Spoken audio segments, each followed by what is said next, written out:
I'm the strongest. These are some of the first words that we hear from Gojo. It boasts power and confidence that borders on arrogance, or it would if it weren't for the well-accepted truth of that statement.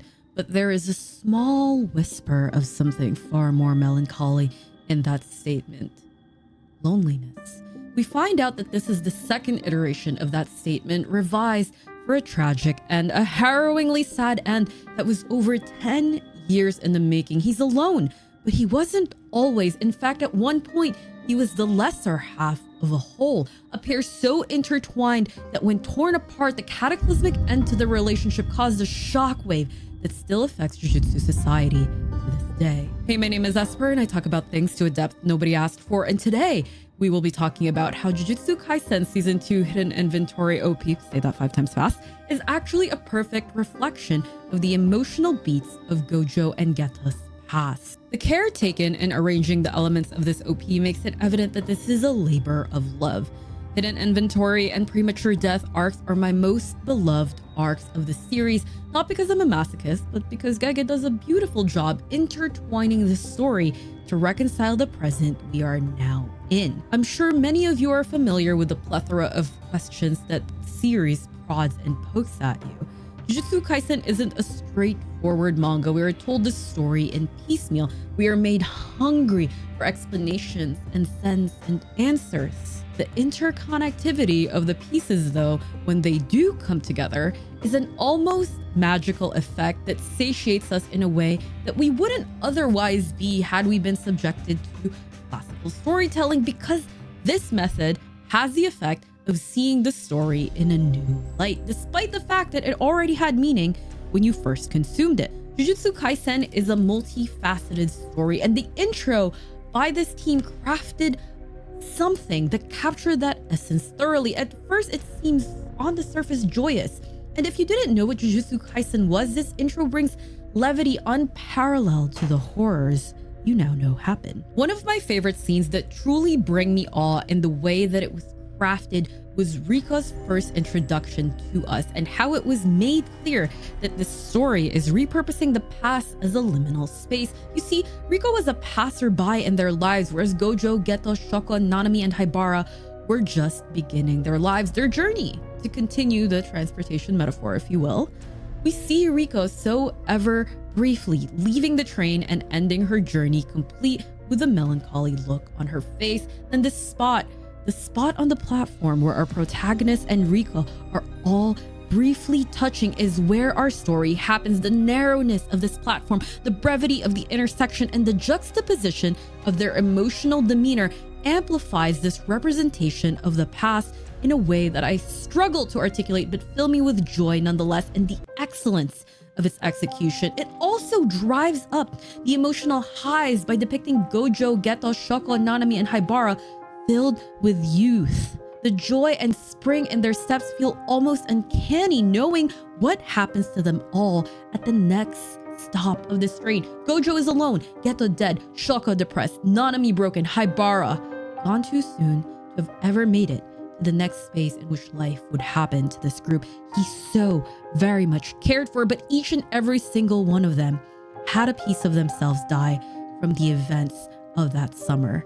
And the intro hits the emotional beats of their story with pinpoint precision, the depth, the sadness, and the joy of Gojo and Geto's relationship, while also giving a window into the past unknown to us. It is able to masterfully weave the two narratives into one, two halves of a whole, to Gojo and Geto's story, the tragedy and the joy and the love that preceded it. There is a reason why so early on in this intro we see Geto's departure. After all, we are traversing through Gojo's recollection of the events.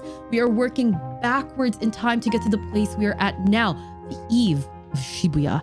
We are traversing through the moments that made Gojo feel like Geto is special and their relationship a canon event. As an aside, this is why I believed that Hidden Inventory and Premature Death should have been animated before the movie was released.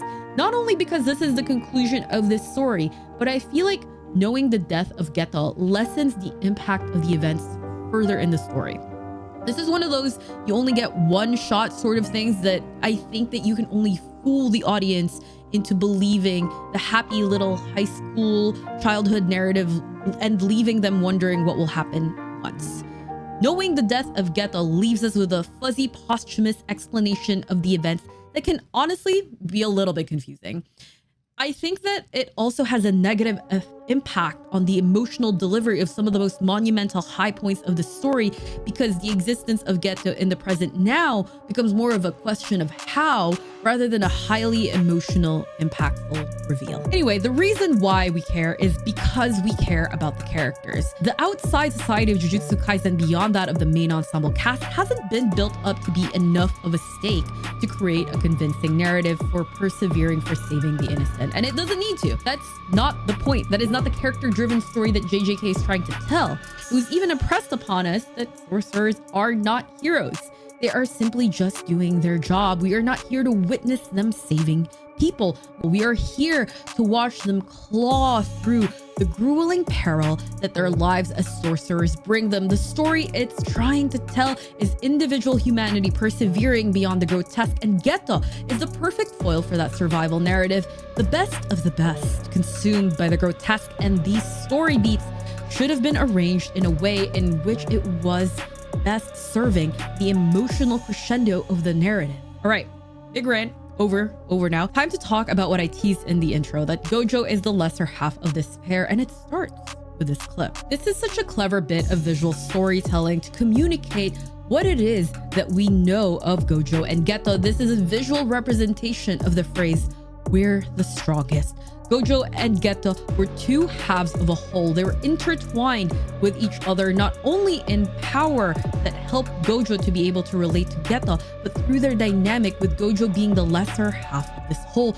First, we are going to talk about how insanely clever and effective this 3-second visual storytelling is, and by the end of it, you will understand in 4K how truly brilliant this bit is. There is so much emphasis here on their togetherness, a togetherness that is almost unnecessary. And before anyone in the comments gets mad at me, well, just wait a second. The other half of this introduction focuses on them individually, and it should make you think, why? They had already had the perfect setup to depict the duo side by side and showcase them with their skills. There's probably a really boring answer to this, that it's just looks better in landscape, which could be true. But if the true intent was to depict their togetherness, they could have easily found ways to make it work. But the real and true deeper answer is that it showed how proficient they both are separately, and they wanted to showcase that individual skill away from the other, because Gojo and Geto do not need to work together to achieve results. Well, that is until, well, you know, but right now, the two of them, even at 17, 16, are quite capable. These are not the faces of two people struggling to make it work. These are two people having an easy time, maybe even fun. It showed that their union was one of choice and enjoyment of each other's companies, despite how they get on each other's nerves. It was of a want, not of a need, and a truth that might have been internalized by too many others, because in a sad twist of fate, they would eventually be forced to separate because they were viewed as strong. I've always believed that you can only min-max so much, right? Everyone has a dump stat. I'm short, Gojo is an immoral little bastard, and Geto is less emotionally stable than my ex-boyfriend, spitefully telling me that I only got Twitch viewers because I'm a girl. Everyone needs someone. None of us exist in a vacuum, okay? And somehow, Gojo's ill-equipped teenage self managed to give Geto enough of a direction to keep at bay his insane savior complex. I guess it really just speaks to how much help Gojo needed, because his ex-boyfriend then went on to become a cult leader who was, you know, helping thousands of people find meaning in their lives. Helping is a strong word, but you get the point. Geto literally needed thousands of people to substitute for one unruly teenage Gojo. But they worked. Like yin and yang, they kept balance between them. The dynamic between these two is really interesting, and I can legitimately write an entire video essay on just their dynamics. It would probably be like an hour long. But if for some reason you want that, hit that like button to show that you are just as invested in the complexity and the deep tragedy of them as I am. And speaking of tragedy, Geto. He was the one that had it together, seemingly, and in fact, one might argue that he did. But in this line of work, there is a certain requirement. And that requirement is the ability to not give a fuck, which is impossible when you see a 15-year-old girl get, well, you know. I can't say that many people would witness that and then be okay. And all of the adults also failed him. There is an interesting but perhaps too deep analysis here in this first scene that we are shown Geto through a reflection. Perhaps as a way to show that we are seeing a brief iteration of Geto, a version of him that is strong but is only surface deep. Think about it. Geto was somehow strong enough and stubborn enough to not even just right Gojo's path but create an entirely new one for him. But ultimately, he crumpled. We didn't really know what motivated Geto to make the choices that he did. We saw Geto as a reflection of who he was to Gojo, but he was his own person whose benevolence and motives we didn't really get to know that well if you think about it.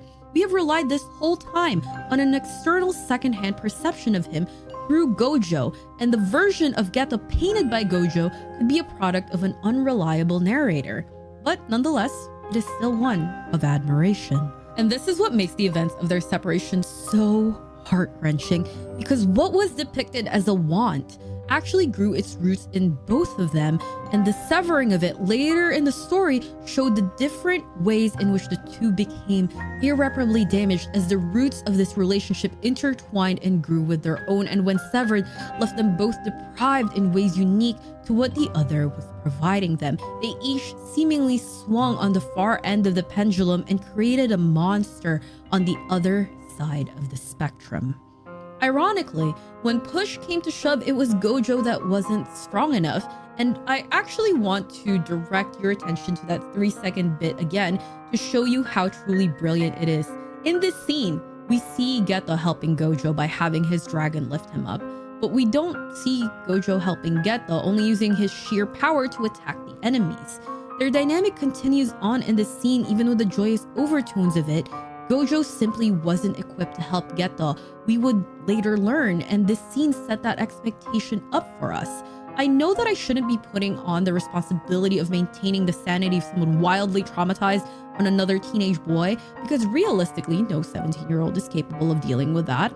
Heck, even some adults aren't, but Gojo was Geto's person, and because Gojo had relied on Geto to do the emotional labor this whole time, he wasn't equipped to see Geto's pain in the way Geto was able to see right through him. Later on in the OP, we see the scene of the two of them riding a bike, and look, simple bike scene, I know. I hope though that if you have made it this far, you probably already know what I'm about. I talk about things to a depth literally no one asked for, and naturally I will read into these things, so stay with me. I believe there is a sort of balance between the intentional and the subconscious. Do a good enough job at building your characters and you're able to let them go and they will maintain a life of their own. Make your narrative compelling enough and it will resonate, and I believe this is what's happening here. Jujutsu Kaisen doesn't get good at hidden inventory and premature death. This is where it becomes excellent. Anyway, this is all about a bike, so back to it. There is one bike, and when you and your homie go out, your first instinct isn't to, I don't know, like, sure, a bike, right?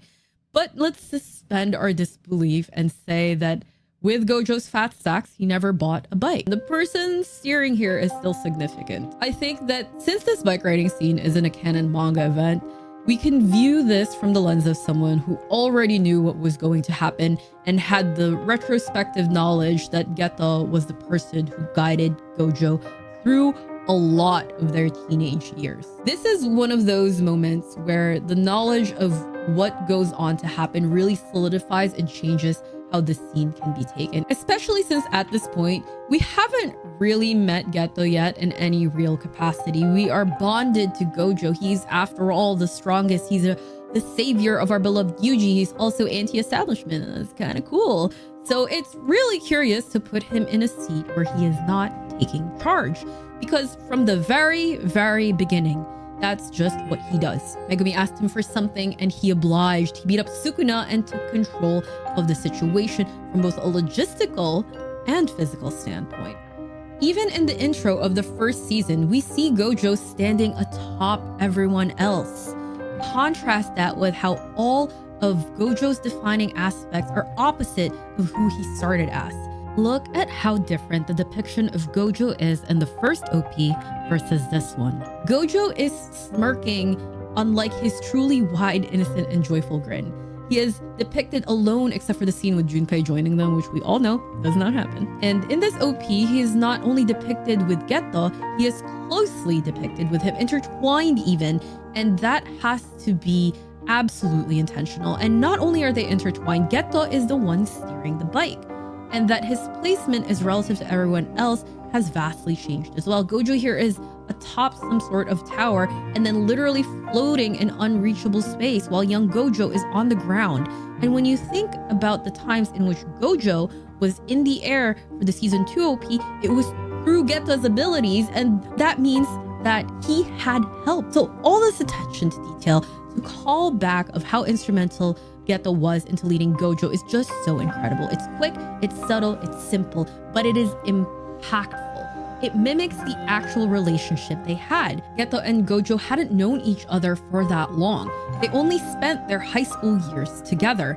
Neither of them realized their importance to the other. That is until Geto severed their relationship. And it is in that cruel twist of fate that it was realized by us that they were meant to stay together, and their union a preservation of not just power, but stability. But the lifetime of their relationship was far too short. And this was shown elegantly by the scene in the intro of the approaching sunset that cycled through their lives in the classroom. The same classroom where they would meet, where they would be assigned the mission that would ultimately tear them apart, and where Gojo would reminisce about the life he had with Geto more than 10 years later on the eve of the night parade of 100 demons, where the story would seemingly ultimately conclude. The intro did a good job of illustrating not only the high points, but the low points of this room, but also managed to parallel it with the sunset depicting Rika, symbolically showing us the parallel of how this was the death of the life she actually wanted and the death of Gojo and Geto's relationship. I can talk about this so much more at length, but I will leave you to it. If you enjoyed this and you want to support me further, subbing to my Patreon or here on YouTube for $3 a month will get you my exclusive Patreon and member-only reaction videos to this season of Jujutsu Kaisen. Here's a preview. He's such a little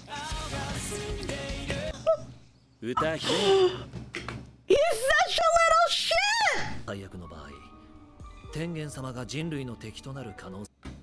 This is a prime example of don't become so good at your job that nobody can replace you. He's so full of himself! If you're craving more content regarding Geto, you can watch the very first video I ever made on this channel to see what Geto truly lost. And let me know if it holds up. I can't believe it's been 2 years since then. So yeah, thank you for watching and I'll see you in that video. Bye.